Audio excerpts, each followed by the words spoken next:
Hey guys, welcome to our channel. তো তোমরা সবাই কেমন আছো? আশা করি তোমরা সবাই খুব ভালো আছো। আর আমারও দুদিন আগে জ্বর হয়েছিল, পেটে ব্যথা হয়েছিল, আর এখন ভালো আছি। তো নিয়ে চলে এলাম নতুন একটা ব্লগ ভিডিও। হ্যাঁ জানি অনেক দিন পরে ভিডিওটা আসলো, কিন্তু শরীরটা যেহেতু ভালো ছিল না তাই অনেক দিন বাদে ভিডিওটা আসলো। তো দেখো, দেখে বুঝতেই পারছো সবজি বাজারে চলে এসেছি। এখানে বাজার করতে তো কী কী নিলাম পুরো ভিডিওটা দেখতে থেকেও কেউ কিন্তু স্কিপ করো না, ভিডিওটা অনেকই শর্ট হয়েছে। পেঁয়াজ পেঁয়াজ কতটা নিলি ভাই? 500 পেঁয়াজ 250 নে 250। অত পেঁয়াজ দিয়ে কি করব? অত পেঁয়াজ নিয়ে খাবে? তো দেখলেই দাদুটা আমাকে কিরমভাবে বলে দিল অত পেঁয়াজ দিয়ে খাবে। তো যাই হোক, তো এখানে দেখো ডিম সেদ্ধ আর আলু সেদ্ধটা বসিয়ে দিয়েছি। এখানে কিন্তু আমি হাঁসের ডিম নিয়েছি 5টা। তো আর এখানে দেখো ও মানে মশলাগুলো কাটতে বসে গেছে, গোটা মশলাগুলো। মুখটা তো দেখা, তুই মুখই দেখাস না। বেচারা কেঁদে দিয়েছে পেঁয়াজ কাটতে গিয়ে। দেখি একটুখানি চোখটা দেখি। আরে হয়ে গেছে, ঠিক আছে।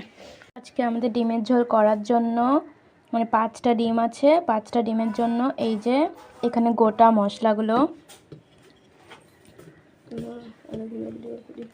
এখানে রয়েছে পেঁয়াজ, এখানে রয়েছে রসুন, এখানে রয়েছে লঙ্কা, আর এখানে রয়েছে এমনি আদা, যেই আদাগুলো আমরা রেগুলারই খাই। আর এগুলো হচ্ছে আম আদা, যেগুলো আম মানে কাঁচা আমের যে স্মেলটা হয় ঠিক এই আদার মধ্যে এই স্মেলটা আছে। তোমরা যারা জানো না, চেনো না, তারা একটু সার্চ করে দেখে নিও যেরকম আদা হয়। তার মধ্যে নিয়ে নিয়েছি এখানে নুন, চিনি, গরম মশলা, এটা কাশ্মীরি লঙ্কার গুঁড়ো, এটা হলুদ, আর এটা এমনি লঙ্কার গুঁড়ো। আর এখানটায় রয়েছে গোটা জিরে, কারণ জিরের গুঁড়োটা নেই তাই গোটা জিরেটা ভেজে তারপর গুঁড়ো করে ওটা দিয়ে দেবো। এখানে ভাতও বসিয়ে দিয়েছি, ভাতটা হচ্ছে এখনো চাল চাল রয়েছে। ভাতটা একবার দেখে নি, হ্যাঁ এখনো ভাত হওয়া বাকি। আর এখানটা তো ডিম আর আলু সেদ্ধ বসিয়ে দিয়েছি। আলুটা একটু সেদ্ধ বসিয়ে দিয়ে তারপরে ভাজলে পরে কি হয়, তেলটা কম লাগে, আর যে কখনো কখনো আলু শক্ত থেকে যায় সেইটা হয় না। খাওয়ার সময় একদম আলু নরমই পাওয়া যায়। তো আলু সেদ্ধ আর ডিম সেদ্ধ হয়ে গেছে, ডিমগুলো এক এক করে আমি ছুলে নেব।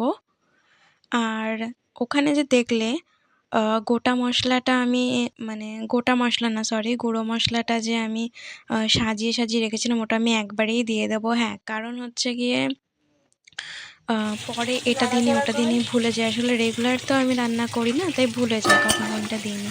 তো ওটা আগে থাকতে প্লেটে সাজিয়ে রাখি। খেতে তো একই রকমই হয়, আর আমার হাতে রান্না যে খায় সেই বলে খুব ভালো হয়েছে।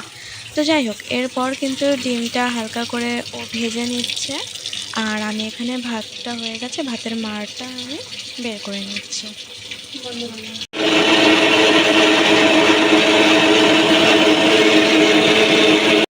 তো এই মশলাগুলোর মাঝখানটায় দেখো জিরের গুঁড়োটাও করে নেওয়া হয়েছে, আর এখানে গোটা মশলাটাও মিক্সি করার পরে এই যে আমি তেলে ছেড়ে দিয়েছি কষাবার জন্য। এখানে লঙ্কার যে গুঁড়োটা ওটা কম নিয়েছি, কারণ আগের দিন পেটের ব্যথায় খুব কষ্ট পেয়েছিলাম, ওই কারণে আর শুকনো লঙ্কার গুঁড়োটা বেশি নিইনি, একটু একটু করে নিয়েছি। আর কাঁচা লঙ্কাটা একটু বেশি নিয়েছি, কারণ একটু বেশি ঝাল না হলে পরে আমরা খেতে পারি না। আর আমার ভাইয়ের গার্লফ্রেন্ডকে যে দেখছো, ও হচ্ছে কি একদমই ঝাল খেত না, আমাদের পাল্লায় পড়ে এখন ও একটু ঝাল খাওয়া শিখে গেছে। আর আমাকে যে দেখলে তখন যে আমি আলু সেদ্ধ দিয়েছিলাম, কিন্তু যখন রান্না করব তখন কিন্তু আলু দেখতে পাবে না।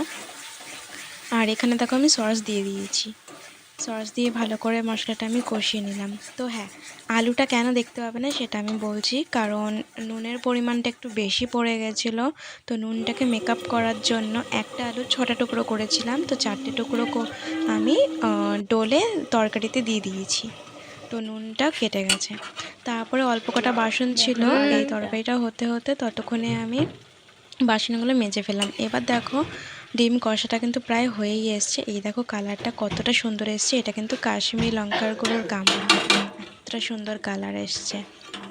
ব্যাস এরপর কিন্তু মানে আমি একটুখানি চেখে দেখবো কতটা কি হয়েছে, তারপর কিন্তু নামিয়ে দেবো। এই যে দেখো ডিমের ফাইনাল লুকটা, ডিমের কালি আর ভাত কেমন হয়েছে।